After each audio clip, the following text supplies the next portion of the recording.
Hi everyone, ఎలా ఉన్నారు? అందరూ బాగున్నారా?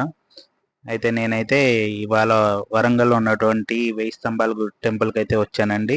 అది చాలా అంటే చాలా బాగుంది టెంపుల్ అయితే. నేను వర్షం మూవీ చూసినప్పటి నుంచి నాకు ఈ టెంపుల్ అయితే చూడాలనిపించింది, కానీ ఇంతవరకు కుదరలేదు. మొత్తానికైతే ఇవాళ వచ్చేసాను. నిజంగా ఎంత బాగుందంటే అంత బాగుందండి టెంపుల్. ఇప్పుడే ఆర్కిటెక్చర్ ఎలా ఉందంటే, ఇంతకుముందు ధ్వంసం చేయకముందు అయితే ఎంత బాగుండేదో అని అనిపించింది. చాలా అంటే చాలా కోల్పోయామండి. ఇంకా మొత్తానికైతే టెంపుల్ మాత్రం చాలా బాగుంది. ఇది ఓపెన్ ప్లేస్లో చాలా పెద్దది టెంపుల్. మొత్తం 1000 స్తంభాలతో కట్టారంటే అండి ఇది. పెద్ద నందీశ్వరుడు విగ్రహం కూడా ఉంది ఇక్కడ. లోపల శివుని విగ్రహం అయితే ఉంది. ఇదిగోండి కొన్ని వీడియోస్ ఫొటోస్ తీశాను.